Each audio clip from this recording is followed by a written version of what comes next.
Viewers, welcome to metro style. வீடியோக்குள்ள போறதுக்கு முன்னாடி மெட்ரா ஸ்டைல் சப்ஸ்கிரைப் பண்ணாதவங்க சப்ஸ்கிரைப் பண்ணிட்டு கொஞ்சம் சப்போர்ட் பண்ணுங்க. வாங்க வீடியோக்குள்ள போகலாம். கார்த்தி ரேவதி சீரியலோட நாளைக்கான எபிசோட் என்னன்னு பார்க்கலாமா? ரேவதி வந்து ரொம்ப குழப்பத்துல இருக்காங்க. ரேவதி திங்க் பண்ணிட்டே இருக்காங்க, நம்ம வீட்ல இருக்கிறது உண்மையான கார்த்திக் தானா அப்படின்னு சொல்லிட்டு அவங்களுக்கு ஒரு டவுட் வருது. ஏன்னா அவங்க பேசுற பிஹேவியர், அவங்க பண்ற விதம் எதுவுமே வந்து கார்த்தி மாதிரியே இல்ல அப்படின்றப்போ அங்க வந்து சூரியகலா வராங்க. என்ன ரேவதி எதையோ பத்தி யோசிச்சுட்டே இருக்காங்களே அப்படின்னு சொல்லிட்டு அவங்க கிட்ட போய் கேட்கறாங்க. என்ன ரேவதி என்ன யோசிச்சுட்டே இருக்கீங்க அப்படின்னு சொல்லி கேட்கும்போது, என்ன ரேவதி இன்னும் 6 மாசம் தான் இருக்கு, உனக்கும் என் அண்ணனுக்கும் கல்யாணம் ஆக போகுது. ஆனா நீ என் அண்ணன் கூட ஒழுங்காவே பேசவே மாட்டியாமே, எங்க அண்ணா அதை என்கிட்ட சொல்லி ரொம்பவே கஷ்டப்பட்டாரு அப்படின்னு சொல்லிட்டு இருக்காங்க. அதுக்கு வந்து ரேவதி சொல்றாங்க, இல்லக்கா எனக்கு கொஞ்சம் தலைவலியா இருக்கு அதனாலதான் அப்படின்னு சொல்லிட்டு ஏதோ சாக்கு சொல்லிட்டு இருக்காங்க ரேவதி. அதுக்கு சூரியகலா கேக்குறாங்க, என்ன ரேவதி இன்னும் 6 மாசத்துல உங்க 2 பேருக்குமே கல்யாணம், ஆனா ஒருத்தருக்கு ஒருத்தர் மூஞ்சி கொடுத்து பேசாம இருந்தா எப்படி ரேவதி அப்படின்னு சொல்லி கேட்டுட்டு இருக்காங்க. 2 பேரும் நல்லா பேசிக்கிட்டா தானே உங்க 2 பேருக்குள்ளேயும் நல்ல அண்டர்ஸ்டாண்டிங் வரும் அப்படின்னு சொல்லிட்டு இருக்காங்க. ரேவதி வந்து சரி நான் பேசுறேன் அப்படின்னு சொல்லிட்டு சூரியகலா கிட்ட சொல்லிட்டு இருக்காங்க. அப்ப அங்க இருந்து மருது வராரு. மருது வந்து ரேவதியை பார்த்துட்டு கேக்குறாங்க, ரேவதி நம்ம 2 பேரும் எங்கேயாவது வெளியே போயிட்டு வரலாமா அப்படின்னு சொல்லி கேட்டுட்டு இருக்காங்க. அதுக்கு ரேவதி சொல்றாங்க, இல்ல எனக்கு ஆபீஸ்ல கொஞ்சம் ஒர்க் கொடுத்துருக்காங்க, நான் அந்த ஒர்க் பார்க்கணும் அப்படின்னு சொல்லிட்டு இருக்காங்க. அதனால இப்போதைக்கு என்னால வெளியே வர முடியாது, நம்ம வேணா இன்னொரு நாள் போலாமே அப்படின்னு சொல்லிட்டு இருக்காங்க ரேவதி. சூரியகலா கேக்குறாங்க, ரேவதி போயிட்டு வாமா, இப்ப பாரு ஆபீஸ்னு ஆபீஸை பத்தியே பேசிட்டு இருக்க, 2 பேரும் வெளியே போய் பேசிட்டு வந்தா தானே நல்ல அண்டர்ஸ்டாண்டிங் வரும் உங்களுக்குள்ள அப்படின்னு சொல்லிட்டு இருக்காங்க சூரியகலா. உங்களுடைய அண்டர்ஸ்டாண்டிங் ஃபுல்லா கார்த்தி மேல இருக்கும் போது மருது மேல எப்படி அண்டர்ஸ்டாண்டிங் வரும்? உடனே ஈஸ்வரி அந்த இடத்துக்கு வராங்க. ஈஸ்வரி நம்ம சூரியகலா சொன்னதே தான் சொல்றாங்க, ஆமா நீங்க 2 பேரும் வெளியே போயிட்டு வாங்க, அப்பதான் உங்க 2 பேருக்குள்ள நல்ல அண்டர்ஸ்டாண்டிங் வரும் அப்படின்னு சொல்லிட்டு இருக்காங்க. ஈஸ்வரி சொல்றாங்க, ரேவதி நீ என்கிட்ட என்ன சொன்ன, நீங்க 2 பேரும் புரிஞ்சுக்கிறதுக்கு 6 மாசம் டைம் கேட்டல, அப்ப நீங்க 2 பேரும் இந்த மாதிரி வெளியே போயிட்டு வந்ததானே நீங்க 2 பேரும் புரிஞ்சுக்க முடியும் அப்படின்னு சொல்லிட்டு இருக்காங்க. உடனே ரேவதி சொல்றாங்க, சரிம்மா நான் போயிட்டு வரேன் அப்படின்னு சொல்லிட்டு இருக்காங்க. பாவம் ரேவதி மனசே இல்லாம போயிட்டு வரேன்னு சொல்றாங்க. அப்ப ஈஸ்வரி சொல்றாங்க மருது கிட்ட, இல்ல கார்த்தி கிட்ட, மாப்பிள்ள கார்த்தி நீங்க ரேவதியை வெளியே கூட்டிட்டு போங்க அப்படின்னு சொல்லிட்டு இருக்காங்க. அப்ப ராஜராஜனும் மயில் வாகனமும் இந்த விஷயத்தை பார்த்துட்டு ரொம்பவே டென்ஷன் ஆகுறாங்க. ராஜராஜன் மயில் வாகனத்துக்கிட்ட சொல்றாங்க, பாத்தீங்களா மாப்பிள்ள ஈஸ்வரி பண்ற வேலையை பாத்தீங்களா மாப்பிள்ள, போய் இவன் கூட அனுப்பி வைக்கிறா அப்படின்னு சொல்லிட்டு ராஜராஜன் ஒரு பக்கம் கோமா பேசிட்டு இருக்காரு. மயில் வாகனம் சொல்றாரு, ஆமா மாமா எனக்கும் அத்தை பண்றதெல்லாம் பார்த்தா ரொம்பவே டென்ஷன் ஆகுது அப்படின்னு சொல்லிட்டு இருக்காரு. ஆமா ஈஸ்வரி பண்ற வேலையெல்லாம் பார்த்தா எங்களுக்கும் டென்ஷன் ஆகுதுதான். ஈஸ்வரி ராஜராஜனை பார்த்து கேக்குறாங்க, என்னங்க 2 பேரும் ஏதோ பேசிட்டு இருக்கீங்க போல அப்படின்னு சொல்லி கேட்டு இருக்கும்போது ராஜராஜன் ஈஸ்வரி கிட்ட கேக்குறாங்க, ரேவதி தான் போகல சொல்றல அவளை எதுக்கு கட்டாயப்படுத்துற அப்படின்னு சொல்லி கேட்டிருக்கும் போது அதுக்கு ஈஸ்வரி சொல்றாங்க, ரேவதி விஷயத்துல நான் என்ன பண்ணணும் என்ன பண்ணக்கூடாதுன்னு எனக்கு முடிவெடுக்க தெரியும். ஈஸ்வரி வந்து ரொம்ப நக்கலா என்ன சொல்றாங்கன்னா, இந்த கல்யாணம் கண்டிப்பா நடந்தே ஆகணும், உங்களுக்கே தெரியும் உங்க அம்மாவை சமாதானப்படுத்துறதுக்கு கார்த்திய கல்யாணம் பண்ணி வச்சாதான் இந்த 2 குடும்பமும் ஒன்னா சேர முடியும், அதுக்காக தானே நான் இவ்வளவு போராடிட்டு இருக்கேன், நீங்க என்ன இப்படி தப்பா நினைக்கிறீங்க அப்படின்னு சொல்லிட்டு இருக்காங்க ஈஸ்வரி. கார்த்தின்னு இந்த இடத்துல மருத சொல்றாங்க ஈஸ்வரி. அதுக்கு மயில் வாகனம் சொல்றாங்க, ஆமா இவங்க ரொம்ப நல்லவங்கப்பா, ரொம்ப நல்லவங்க மாதிரில பேசுறாங்க அப்படின்னு சொல்லிட்டு இருக்காங்க மயில் வாகனம். அதுக்கு ரேவதி சொல்றாங்க, அப்பா இந்த 2 குடும்பமும் சேர்றதுக்காக கண்டிப்பா இந்த கல்யாணத்துக்கு நான் சரின்னாப்பா சொல்லுவேன் அப்படின்னு சொல்லிட்டு இருக்காங்க ரேவதி. ராஜராஜன் சொல்றாரு, இங்க பாருமா ரேவதி நீ என் மேல எவ்வளவு பாசம் வச்சிருக்கேன்னு எனக்கு தெரியும், இந்த 2 குடும்பமும் ஒன்னு சேரணும்னு நீ நினைக்கிற, அதை நான் என்னைக்குமே தப்பு சொல்ல மாட்டேமா. இதை கேட்டுட்டு ரேவதி சொல்றாங்க, சரிப்பா உங்களுக்கு கார்த்தியை ரொம்பவே பிடிச்சிருக்கு. ரேவதி ராஜராஜன் சாருக்கு கார்த்தியை தான் பிடிக்கும், மருதே இல்ல. ரேவதி வந்து சரின்னு சொல்லிட்டு, சரிப்பா நாங்க 2 பேரும் வெளியே போயிட்டு வரோம் அப்படின்னு சொல்லிட்டு இருக்காங்க. இதை பார்த்துட்டு ராஜராஜனுக்கு ரொம்பவே கோவம் வருது. ரேவதியும் மருதும் வெளியே போனதுக்கு அப்புறம் ஈஸ்வரி வந்து ராஜராஜன் கிட்ட போயிட்டு, என்ன உங்க பொண்ணு கிட்ட போயிட்டு இவன் கார்த்தி இல்ல அப்படின்னு சொல்லிட்டு நிரூபிக்க போறீங்களா? நீங்க என்ன முயற்சி பண்ணாலும் சரி அது நடக்கவே நடக்காது. என் பொண்ணு என் பேச்சு தான் கேட்டுட்டு இருக்கா, இப்போன்னு இல்ல எப்பவுமே என் பேச்சை மட்டும் தான் கேட்பா அப்படின்னு சொல்லிட்டு ஈஸ்வரி சொல்லிட்டு இருக்காங்க. இந்த கல்யாணம் கண்டிப்பா நடக்கும், நீங்க எதுவுமே ட்ரை பண்ணாதீங்க, நீங்க என்ன ட்ரை பண்ணாலும் இந்த கல்யாணம் கண்டிப்பா நடந்தே ஆகும், உங்களால எதுவுமே பண்ண முடியாது அப்படின்னு சொல்லிட்டு ஈஸ்வரி சொல்லிட்டு இருக்காங்க. ராஜராஜன் ரொம்பவே கடுப்பாயிட்டு, ஈஸ்வரி நீ பண்றது ரொம்ப பெரிய தப்பு, இது நம்ம பொண்ணோட வாழ்க்கை, அதை பத்தி கொஞ்சமாவது நீ யோசிச்சு பாத்தியா அப்படின்னு சொல்லி ராஜராஜன் கேட்க, அதுக்கு ஈஸ்வரி சொல்றாங்க, இங்க பாருங்க அந்த கார்த்தியை நான் எந்த அளவுக்கு வெறுக்கிறேன்னு உங்களுக்கே நல்லாவே தெரியும், அவன் மறுபடியும் இந்த வீட்டு பக்கமே வரக்கூடாது, அதுக்காக நான் எந்த எல்லைக்கு வேணாலும் போவேன் அப்படின்னு சொல்லி ஈஸ்வரி சொல்லிட்டு அந்த இடத்துல இருந்து கிளம்பிடுறாங்க. உடனே மயில் வந்து ராஜராஜன் கிட்ட சொல்றாங்க, இங்க பாருங்க மாமா எப்படி பேசிட்டு போறாங்கன்னு, மாப்பிள்ள மேல இவ்வளவு கோவமாவா இருப்பாங்க, இவங்க என்னைக்கு மாமா திருந்துவாங்க அப்படின்னு மயில் கேட்க, அதுக்கு ராஜராஜன் சொல்றாங்க, இவங்களாம் திருந்துற ஆளே கிடையாது மாப்பிள்ள அப்படின்னு சொல்லிட்டு இருக்காங்க. என்னமோ உண்மைதான், ஈஸ்வரியா திருந்த போறாங்க, அதுக்கு வாய்ப்பே இல்லை, இவளுக்கு சொல் புத்தியும் இல்ல செயல் புத்தியும் கிடையாது.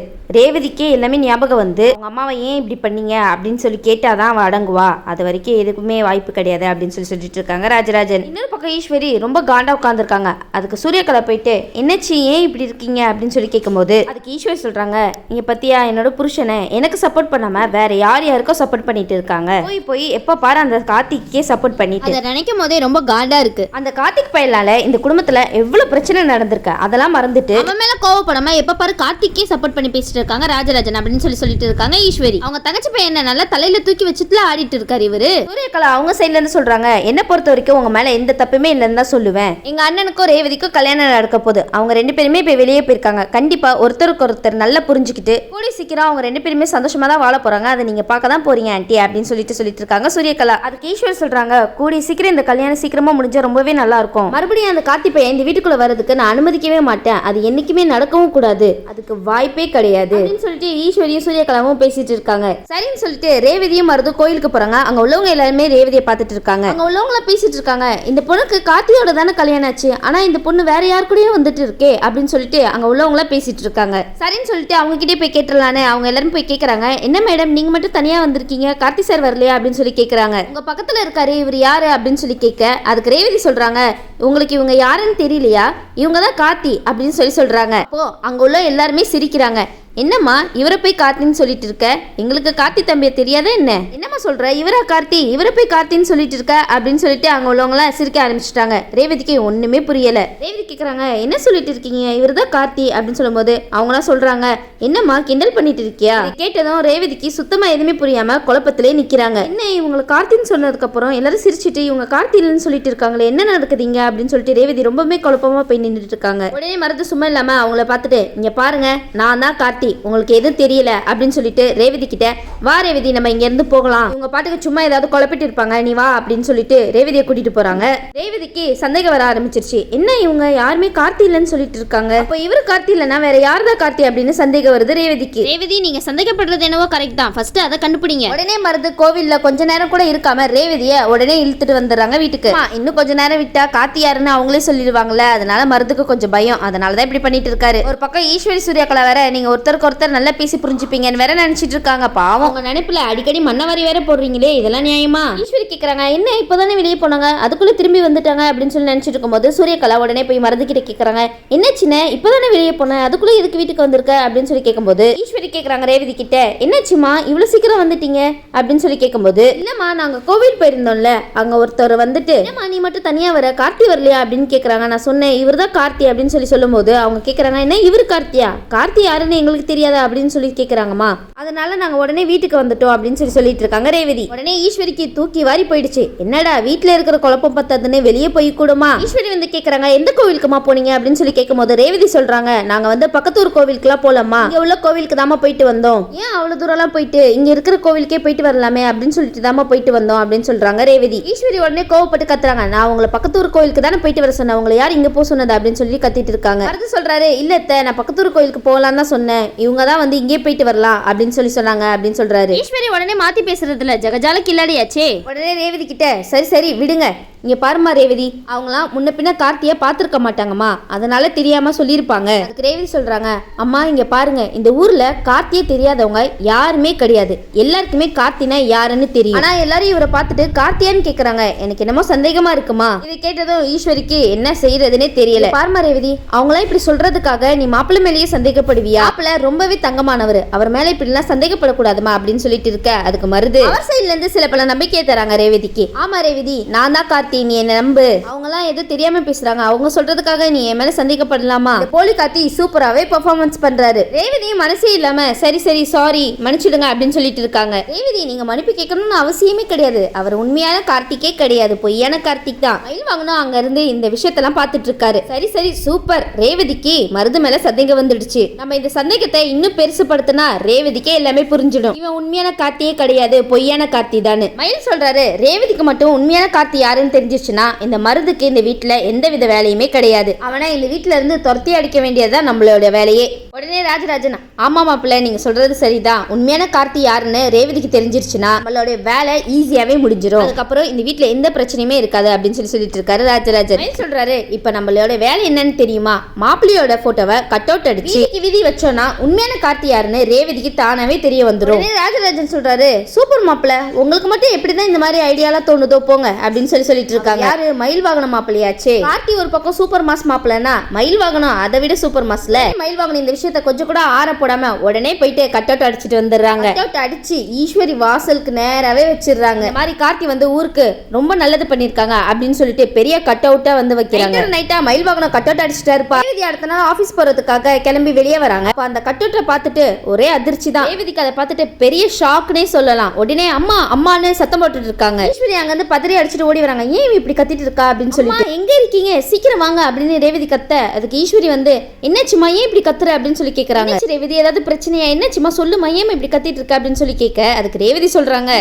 கொஞ்சம் அந்த போட்டோவை பாருங்கம்மா, அதுல கார்த்தின்னு சொல்லிட்டு வேற யார் போட்டோவோ வச்சிருக்காங்க. என்னம்மா இதெல்லாம் அப்படின்னு சொல்லிட்டு எல்லாருமே வந்து ஊர் மக்கள் எல்லாரும் அந்த கட் அவுட்டை பார்த்துட்டு இருக்காங்க. மக்களா பேசிட்டு இருக்காங்க. தம்பி இந்த ஊருக்கு நிறைய நல்லதெல்லாம் பண்ணிருக்காங்க, அதனால தான் கட் அவுட் வச்சிருக்காங்க போல அப்படின்னு பேசிட்டு இருக்காங்க. ரேவதி உடனே ஈஸ்வரி கிட்ட கேக்குறாங்க, அம்மா உண்மையே சொல்லுங்க, இவர் தான் கார்த்தினா அப்ப நம்ம வீட்டுல இருக்கிறது யாரு? ரொம்பவே குழப்பமா இருக்கு, சொல்லுங்கம்மா யாருமா உண்மையான கார்த்தி? யாரையும் கூட்டிட்டு வந்துட்டு இவர் தான் கார்த்தின்னு சொல்லி என்ன ஏமாத்துறீங்க? ஈஸ்வரி வந்து ஷாக் ஆகி, இங்க பாருமா இது எல்லாமே வந்து நான் உன் நன்மைக்காக தான் பண்ணிட்டு இருக்கேன், உனக்கு அம்மா மேல நம்பிக்கை இருக்குல்ல, எல்லாரும் சொல்றதுக்காக நீ அம்மாவே சந்தேகப்படாத. ரேவதி சொல்றாங்க, அம்மா நீங்க எப்பவுமே என் லைஃபுக்கு நல்லதுதான் யோசிப்பீங்க, எனக்கு பிரச்சனை இல்ல, ஆனா யாரையோ கார்த்தின்னு சொல்லிட்டு அவனை எனக்கு கல்யாணம் பண்ணி வைக்கணும்னு நினைக்கிறீங்களே, எதுக்கு பொய்யான கார்த்தின்னு சொல்லிட்டு அவரை எனக்கு கல்யாணம் பண்ணி வைக்கணும், உண்மையான கார்த்தியை எனக்கு கல்யாணம் பண்ணி வைக்கலாமே அப்படின்னு சொல்லி கேக்குறாங்க ரேவதி. அப்படி போடுங்க ரேவதி, நல்லா கேளுங்க, விட்டுட்டு யாரையும் கூட்டிட்டு வந்து கல்யாணம் பண்ணணும்னு அவசியம் என்ன அப்படின்னு சொல்லி கேட்கும்போது அதுக்கு ராஜராஜன் வந்து, அம்மாடி இதுக்கான பதில் நான் சொல்றேன் அப்படின்னு சொல்லிட்டு இருக்காரு. ராஜராஜன் சீக்கிரம் சொல்லுங்க. இதுக்கான காரணம் உங்க அம்மாக்கு எங்க அம்மா அதாவது உங்க பாட்டிய பிடிக்கவே பிடிக்காது, அதனால என் குடும்பம் இந்த வீட்டுக்குள்ள வரக்கூடாதுன்னு உங்க அம்மா ரொம்பவே ஸ்ட்ராங்கா இருந்தா, அதனாலதான் உங்க அம்மா யாரையோ ஒருத்தனை கூட்டிட்டு வந்து உனக்கு கல்யாணம் பண்ணி வைக்கணும்னு முயற்சி பண்ணிட்டு இருக்கா. வேற கார்த்தின்னு சொல்லிட்டு இருந்தியா, அதனாலதான் எவனையோ கூட்டிட்டு வந்து கார்த்தின்னு சொல்லி உன்னை ஏமாத்திட்டு இருக்காமா அப்படின்னு சொல்றாங்க. ராஜராஜன் உண்மையை புட்டுல வைக்கிறீங்க. இது வந்து ஷாக் ஆயிட்டு, அம்மா அப்பா சொல்றதெல்லாம் உண்மையா, நீங்க ஏன் இப்படிலாம் பண்ணிட்டு இருக்கீங்க அப்படின்னு சொல்லி கேட்கும் போது உடனே ஈஸ்வரி எல்லாமே உன் நல்லதுக்காக தாமா பண்றேன்னு ஒன்னா இந்த ஒரு வார்த்தையை சொல்லிடுறாங்க. சொல்றாங்க, நான் சொல்ற பையனாதாமா நீ கல்யாணம் பண்ணணும் அப்படின்னு சொல்ல, அதுக்கு ரேவதி சொல்றாங்க, அம்மா நீங்க யாரையும் கூட்டிட்டு வந்து கல்யாணம் பண்ணுன்னு சொன்னா எப்படி கல்யாணம் பண்ண முடியும், சொல்ற எல்லா விஷயத்தையுமே நான் கேட்பேன்னு நினைச்சிட்டு இருக்கீங்களா, பண்றது ரொம்பவே பெரிய தப்புமா. உடனே ரேவதி கோவப்பட்டு வீட்டுக்குள்ள போயிட்டு மருது வந்து ஹாயா படுத்துட்டு இருக்காரு. வேற ரேவதி வந்து மருத பார்த்துட்டு, டேய் எந்திரா, ஹாயா படுத்து இருக்க எந்திரா அப்படின்னு சொல்றாங்க. ரேவதி சொல்றாங்க, உன்னை பத்தின உண்மை எதுவும் எனக்கு தெரியாதுன்னு நினைச்சிட்டு இருக்கியா, ஒழுங்கா இந்த வீட்டை விட்டு வெளியே ஓடிடு அப்படின்னு சொல்லிட்டு இருக்காங்க. யாருன்றது எப்படிப்பட்டவன் அப்படின்னு எனக்கு தெரியும், நீ கார்த்தி இல்லைன்னு எனக்கு தெரியும், இருந்து ஒழுங்கு மரியாதையா போக போறியா இல்லையா, எங்க அம்மா உன்னை கல்யாணம் பண்ணி வைக்கணும்னு சொன்ன உடனே சொத்துக்காக இங்க வந்து உட்கார்ந்துருக்கியா வெளியே அப்படின்னு சொன்ன உடனே மருது யோசிக்கிறாரு, ஆஹா என்னடா இவ இப்படி பேசுறாளே, பயத்துல வெளியே வராங்க மருது. பின்னாடியே சூர்யாகலாவும் வராங்க. அப்படி போடு, ரேவதிக்கு எல்லாமே தெரிஞ்சிடுச்சு, இனி என்ன நடக்க போதோ தெரியலையே, நீ மருது சூர்யாகலாமும் மூட்டையை கட்டிட்டு வெளியே போக வேண்டியது. ரேவதிக்கு மருதுதான் பொய்யான கார்த்தின்னு உண்மையாவே தெரிஞ்சிருச்சா இல்ல ஈஸ்வரி கனவு கண்டுட்டு இருக்காங்களான்னு தெரியலையே. வெயிட் பண்ணி பாப்போம் என்ன நடக்குதுன்னு. நெக்ஸ்ட் எபிசோட் எப்படி விறுவிறுப்பா போகுதுன்னு வெயிட் பண்ணி பார்க்கலாம். இந்த வீடியோ உங்களுக்கு பிடிச்சிருந்துச்சுன்னா மறக்காம மெட்ராஸ் ஸ்டைல லைக் பண்ணுங்க, ஷேர் பண்ணுங்க, சப்ஸ்கிரைப் பண்ணிடுங்க. தேங்க்யூ.